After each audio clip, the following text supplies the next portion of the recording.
Hey everybody, it's Matt. Welcome back to the Journey Church podcast. If you haven't yet, be sure to subscribe to this podcast so you can automatically get our weekly episodes. And you might want to go ahead and subscribe to our Journey YouTube channel as well. You'll find messages, music, interviews, inspiring stories, and more for you all right there. Now, I hope this episode helps you take your next step in following Jesus. I want to begin by asking you a question. I want to give you a scenario. I want you to think of it this way. I want you to think of your mental, physical, emotional, and spiritual health like the gas tank on your car, all right? Like the gas tank on your car. So if your gas tank represented your mental, physical, emotional, and spiritual health, what would the gas gauge on your car read right now? How would you measure how healthy you are? Would you say, oh yeah, it's full, tank's full, I'm doing great? Oh no, it's on empty, and I can tell it's on empty. I'm shot. Or maybe it's somewhere in between. And then I want you to think about this. What fills your tank up? Your emotional, spiritual, physical, mental tank. What fills it up? What fuels it? What are the things that you can do that actually refuel you? And the question I want you to consider is this. What if you had one day every week where you did nothing but rest and refuel? What if you had one day every week that was devoted to you having unhurried time with God, with yourself, with friends who refuel you? Unhurried time doing those things is different for all of us, but doing those things that you know fill your tank up. What if it's possible to have one day every week where you just focused on that? How much healthier would you be? What would that be like? I know what some of you are thinking. You think, well, that would be a fantasy. That's exactly what that would be, because that's impossible, because you got a list longer than you can possibly keep up with, don't you? I mean, there are papers to write, and there are presentations to prepare, and there are tests to take, and there are chores to do, and laundry to fold, and dishes to clean, and kids to taxi all over the planet. And you've got so much stuff going on. You're like, that's impossible. It would be amazing, but it's impossible. I can't possibly do that. But maybe it's costing you something because you're not. So if you go back thousands of years, the Jewish people had been slaves to the Egyptians for 400 years. And then these Jewish people they're freed. And they're forming a new nation. But they have no idea how to function as a free nation. Imagine if you'd never experienced freedom a day in your life. And so God's trying to help them understand how to operate and function and behave as a civilized society, as a healthy nation. And he gives them a set of rules. And these were not the rules that were aspirational, like, oh my gosh, if you just want to flourish as a nation, here's what you do. No, it was more like the bottom, the minimum bare standards of, okay, here's just a minimum you've got to do in how you relate with one another if you're going to be a good nation, if you're going to be a healthy nation. He gave them a set of these. 10 of them you've heard of, whether you know much about the Bible or not, because they're called the 10 Commandments. That was part of them. And in the big 10, one of them God gave the Jewish people as they're figuring out how to use their newfound freedom was this. He said, I want you to remember the Sabbath day. A Sabbath day just means a day of rest. That's all it means. Remember a day of rest by keeping it holy. Now you hear holy and you think religious, and I get that, but don't think religious. Holy just means set apart or different. There's nothing religious about it. He's not saying I want you to have a really religious day once a week. He's saying I want you to have one day a week that is different from all the other days. As a matter of fact, he goes on to tell them 6 days you shall labor and do all your work. Don't be lazy. You should be working really hard. But the 7th day is the day of rest to the Lord your God. What in the world does that mean? We'll come back to that at the end today. And then he said this to them. For in 6 days the Lord made the heavens and the earth, the sea and all that's in them. But he rested on the 7th day. Therefore, the Lord blessed this day of rest. And he made it different. He made it set apart. He made it holy. Maybe God knew something that a lot of us need to know. Maybe he was on to something that a lot of us have forgotten. So if you're just joining us, we are in week 4 of a series called How Are You Doing Really? And the tagline is important, Finding Hope for Mental Health. And what we're trying to do real simply is normalize this conversation, at least in the church, to normalize the conversation around mental health challenges that all of us face at different times in our lives. And we want you to walk out of here with hope, and we want you to walk out of here with something helpful. And if you haven't checked it out yet, we actually created an entire website where you've got a ton of helpful resources at the tip of your finger, and you can go to our app or you can go to journeycalway.com/resources, and you can find Bible reading plans based on whatever mental health challenge you're facing. You can find book recommendations. You can find a lot of counselors and their contact info who are listed if you need a counselor. There's a lot of stuff there, videos. There's a whole lot of stuff there for you to share with a friend or for you to use for yourself. Because again, the goal is to be helpful, but I can't tell you everything you need to know when it comes to your mental health challenge. There's a spiritual component to it, and that's what we're addressing in this series. But there's also often a biological component to it, a mental component to it, intellectual component. So there's a lot to this. It's a multifaceted problem, which is why I've said throughout the series, and I want to reiterate again today, if you need to go see a doctor, go see a doctor. It's not enough just to listen to me. For most of you, you may need to go see a doctor. That's fine. God gave us doctors. That's great. Go see one. If they find you some medicine that helps, take the medicine. God gave us medicine. That's a good thing. Go see a counselor. It's so helpful to go process this with somebody who's a professional and can help walk you through this. You ought to go see a counselor. You need to choose community. You need to have a few trusted people in your life that you're willing to look at and say, hey, my tank's on empty, or my tank's getting close to empty. There's just a quarter of a tank left. You need a few people, and you're not going to tell everybody that, but you need a few people that you can open up and say, I think I need some help. I think I could use some encouragement. And by all means, as we've talked about through this series, talk to God about it. Open up to Him. He is not offended by that. He loves it when you open up and talk to Him. But the point I want to remind you of is we're not trying to over-spiritualize things in this series. I am not saying, oh, you can pray your anxiety away or you can pray your depression away. We talked about those two the last couple of weeks, but prayer is a piece of it, but it takes more than that. And so you need to take whatever steps you need to take to be able to navigate through this and get in a healthy place. You can't just pray it away. It's going to be prayer and. It's going to be God and. He's given you a lot of tools, and you need to use all the tools. That's true for what we've talked about so far. It's true for what we're going to talk about today. And it's true for what's coming up next week. I've been mentioning this every week because I don't want anybody to be surprised. Next Sunday's a really sensitive topic. We're going to be talking about suicide. Specifically, we're going to talk about what God has to say about suicide. I'm going to answer the two questions I get asked most often about this topic. And we're going to talk about if you have a family member or friend who's struggling with suicidal thoughts, how you can best help them. If you got a coworker, if you got somebody you know that you care about, what you can do.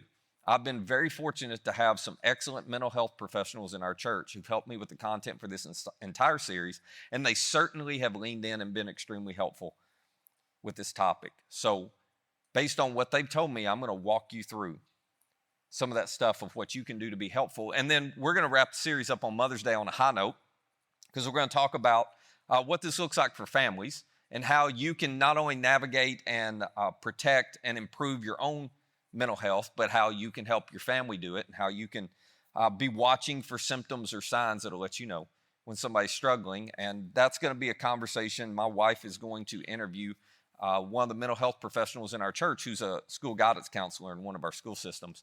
That's going to be an extraordinary day. So hope you'll be there for that. The thing I want to reiterate one more time, though, before we jump into our topic today, I've been saying this every week. You should feel no shame talking about this in the church. Nobody needs to walk through this alone. Not talking about it's not working. So you should feel free by all means in church to go, hey, I'm struggling with this, to tell some people you trust about it. There shouldn't be any shame because you can have a growing relationship with Jesus and mental health challenges. Or another way to say it, it's not a sin to struggle with mental distress. It's not. So it's perfectly fine for you to open up to somebody you trust about this. It is not a sign that you don't have any faith or you have weak faith or you're not praying enough or reading the Bible enough. No.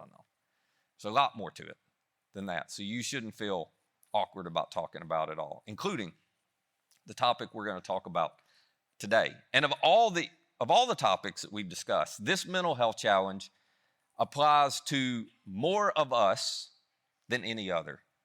We're going to talk about burnout. Burnout. As I was doing research for this, I ran across what I found to be some pretty startling statistics. 75% of people in our country have experienced burnout.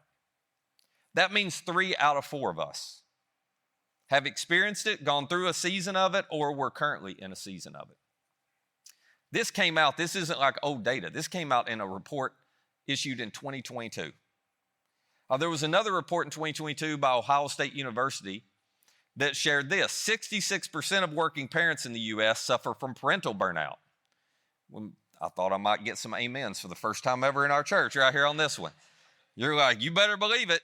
And even, listen, remember, if you're a stay-at-home mom or dad, this was Ohio State University, not me. I'm sure your burnout rate is just as high. Because especially if you're staying at home with kids who are, pre-K, oh my gosh, that's like 3 full-time jobs in one. So it's easy to burn out when you're trying to parent these days. Here was the most troubling statistic to me, and if you're a parent or a grandparent, I want you to lean in and pay attention to this one. 71% of teenagers have experienced burnout. 7 out of 10, we've got high school students in this room, college students in this room. 7 out of 10 have already gone through a season of burnout. I do not have time to talk about this one specifically as much as I would want to.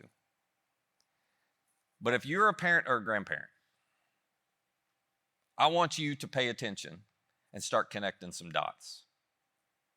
And I'm not being critical at all, but I'm telling you, the things that we are doing for our students that we think are in their best interest are clearly not. They're actually having an adverse effect.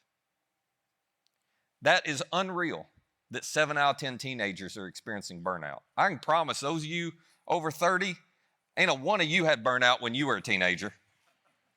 Y'all are just happy-go-lucky and free as could be. 9 out of 10 of you were. So the pace of life and the pressures that we are now putting on teenagers is leading to a really unhealthy place. And as many of you know, none of these mental health challenges are isolated. So you know what comes with burnout, don't you? Anxiety, in some cases depression. If you're a parent or a grandparent, you better figure this out. You better figure out what it needs to look like for your family to make sure that your student is healthy mentally. So let me give you a definition of burnout just to get us all on the same page. Here it is. Burnout is a state of emotional, mental, and often physical exhaustion brought on by prolonged or repeated stress.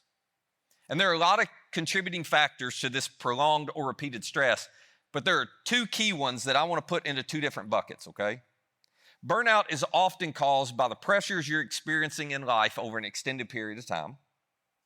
And burnout is often caused by the pace at which you are living your life for an extended period of time. The pressures of life and the pace of life, which often end up colliding together, are creating the burnout we're seeing. It's why 3 out of 4 of us are experiencing burnout. So how do you solve that? What do? Because the reality is most of us are living at an unsustainable pace. We are. Do any of you remember the year 2020?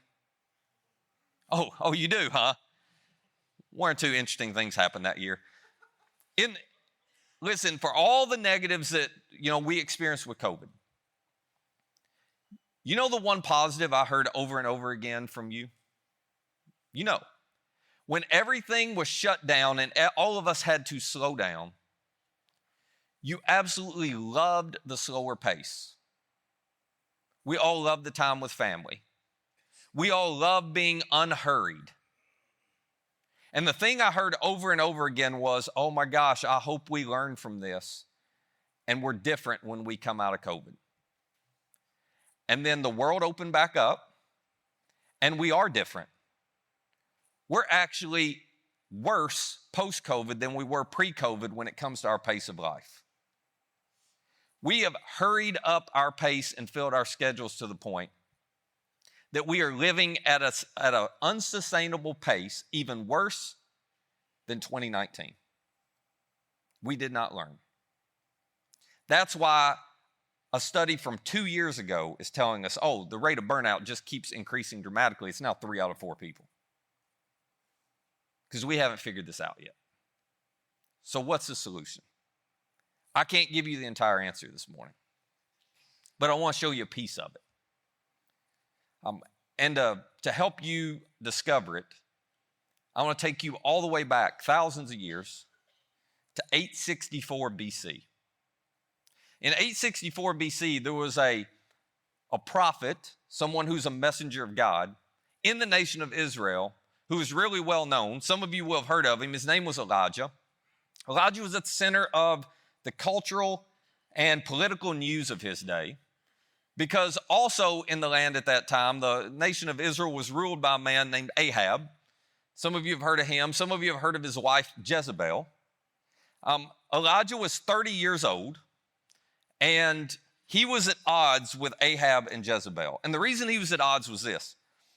Ahab and Jezebel did not follow God, which is kind of odd to have a country that was God's own people and a king and a queen that weren't following God. But Ahab and Jezebel actually introduced Baal worship into the nation of Israel. I'm not going to go into all the details of what Baal worship encompassed, but it was awful. It was awful. If I read you all the things they practiced, you would say that's despicable. One simple example is they practiced child sacrifice with Baal worship. So this was as bad as it could possibly be, and God continued to send Elijah to them to try to get their attention and encourage them to return to God and to stop the Baal worship. But they refused to. So finally, God gives Elijah a message, and he says, all right, I'm going to try one more time to get their attention. Elijah, I want you to go, and I want you to tell Ahab and Jezebel that I'm about to send a drought on the land of Israel. And in a world where food insecurity happened fast, because you had to grow crops every year, you couldn't store your food long term, this was a big deal. And Ahab and Jezebel, when they heard it, did not say, well, Elijah, thanks for the warning, I think we'll change. Instead, they said, Elijah, we're so sick of you bringing us bad news, we're going to try to kill you. And so Elijah left the nation of Israel, lived in a country next to Israel, and for 3 years, he's basically in isolation. 861 BC comes along, and God says, okay, I want you to go back, and I want you to confront Ahab and Jezebel again, and I want you to confront all the priests of Baal. There were 450 different priests of Baal that Ahab and Jezebel had brought into the nation of Israel. And so Elijah does, and God does, you can read the story for yourself, God does this miraculous thing to show all the people of Israel he really is the one true God, and he hasn't abandoned them, he's still there. And in the course of it, the nation of Israel basically turns and says, oh, we're done with Baal now. We want to be back to worshiping God. And they execute all 450 of the prophets of Baal. If you're like, well, that sounds so unjust, you should read what all these guys were doing, and you might not quite feel so strongly about it. But word gets back to Ahab and Jezebel of what's happened. And Jezebel is so furious with Elijah because he stirred all this up again that she swears, whatever it takes, I'm going to kill that man.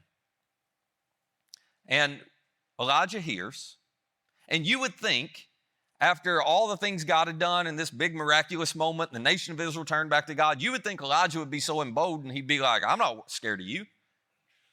But that wasn't true. And the reason that wasn't true is because in a 3-year period, if you read Elijah's story, he had experienced 7 different seasons of prolonged, repeated stress. 7 different key stressful events. And his tank is on empty. And so instead, the writer of 1 Kings tells us that Elijah was afraid and he ran for his life. He was afraid and he ran for his life.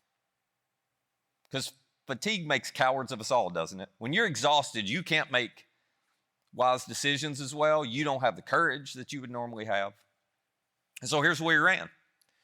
The writer tells us when he came to Beersheba in Judah, he left his servant there while he himself went a day's journey into the wilderness. This was a mistake on his part. He decided to isolate himself. So if you picture this, he just leaves his servant there, person who's part of his team, he goes all by himself out into the middle of the wilderness.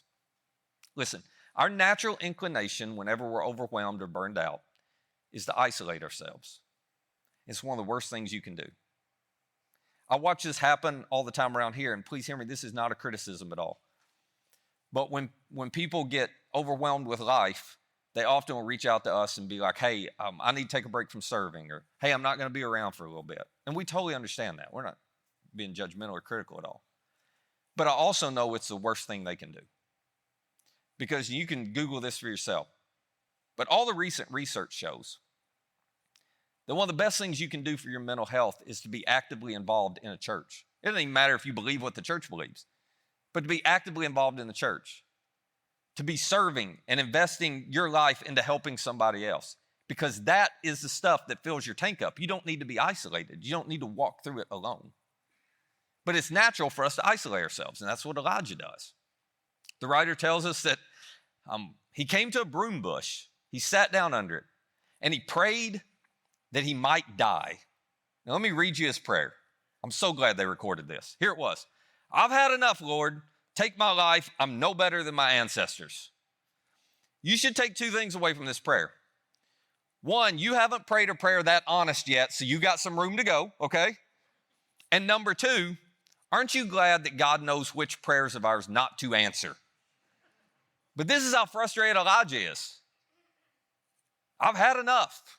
God, I'm so tired. Don't give me another assignment. Don't ask me to deliver another message. God, I'm so tired. I don't want to deal with any of this anymore. I just wish you would take my life and put an end to me. This is where he was. And then the writer tells us after that Elijah lay down under the bush and he fell asleep, which is the first smart move he had made. He just took a nap. I think he took a nap hoping he was never going to wake up. God, please answer my prayer. I'm going to sleep.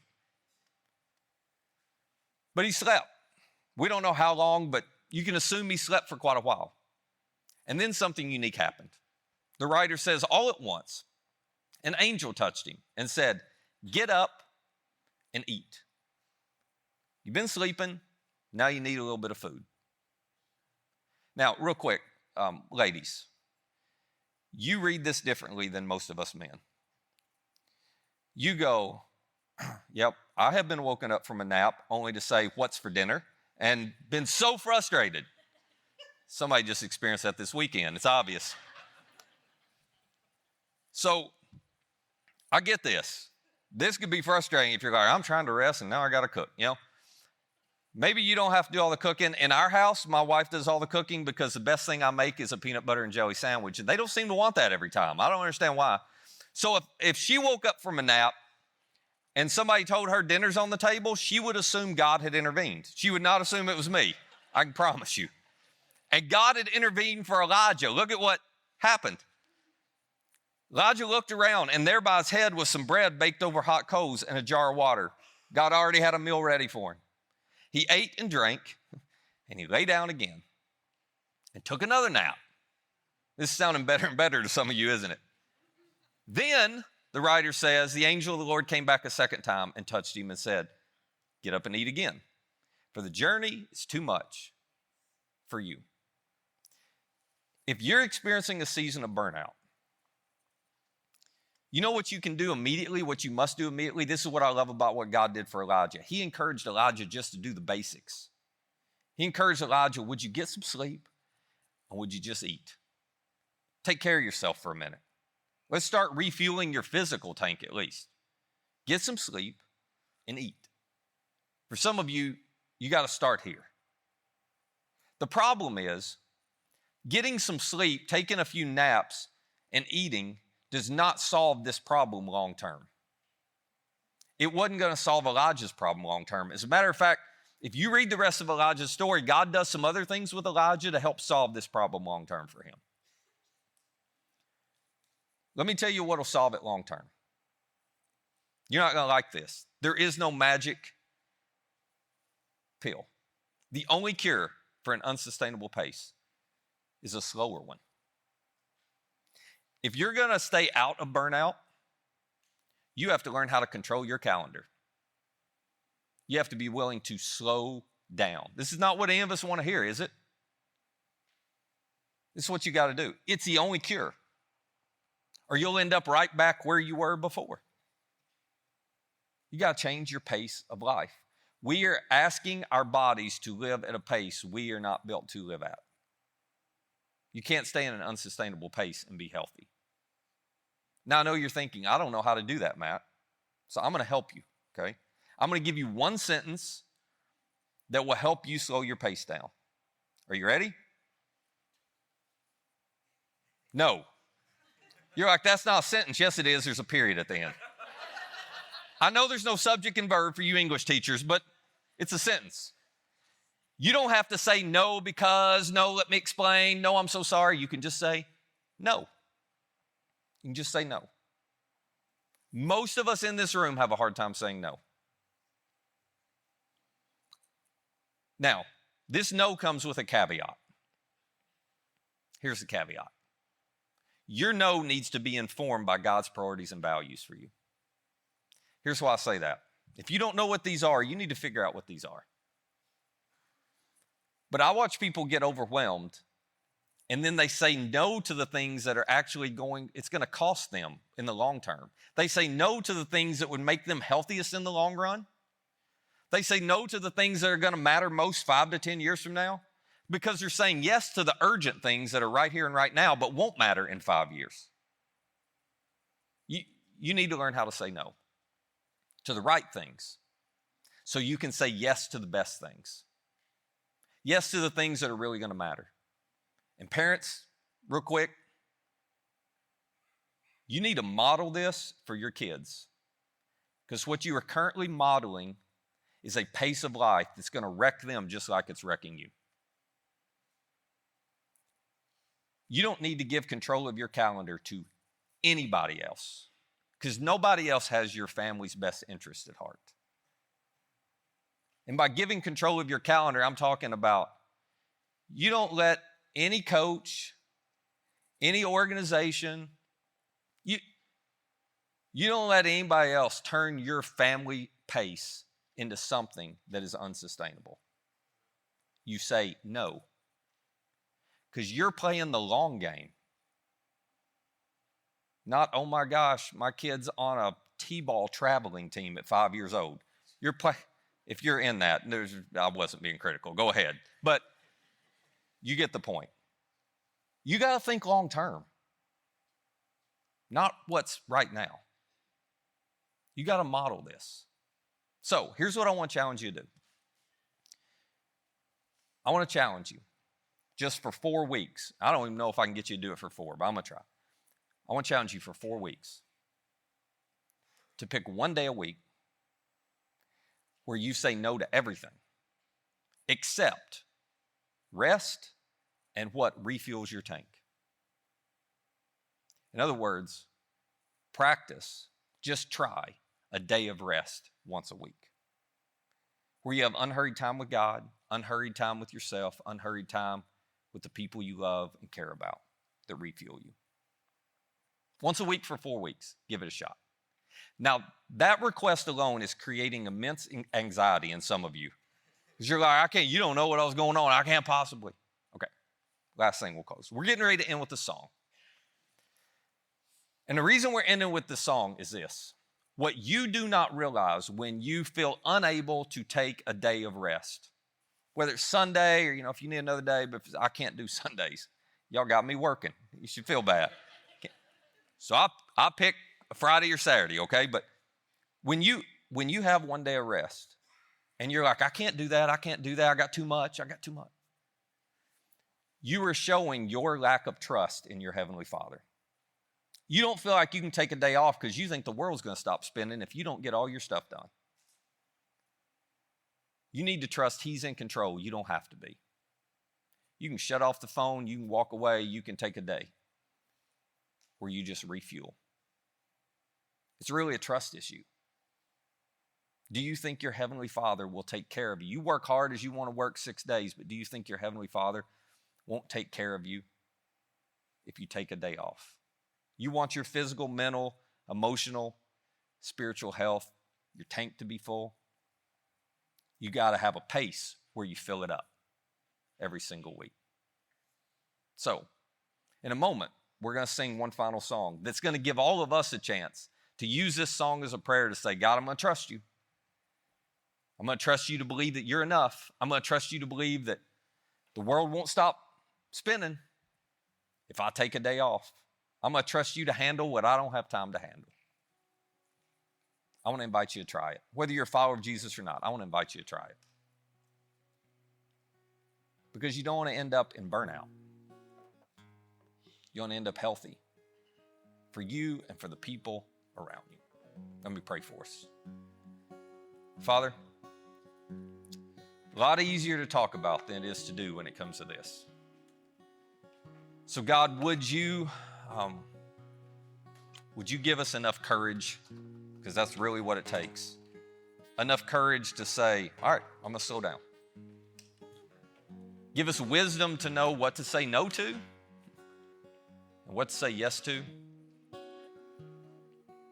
And help us to be people who model for the next generation what it looks like to be healthy, and most of all, to trust you, so that we don't keep living as if everything is on our shoulders, because it is not. You are more than enough for us. And we want to trust you enough to do what you invite us to do. Because in following you, Jesus, you said that following you is easy. It's light. That we can find rest for our souls, and that's what we want most. And it's in your name we pray. Amen. Hey, if you'd like more content like this, subscribe to our YouTube channel and download our Journey app to access all of our recent message content.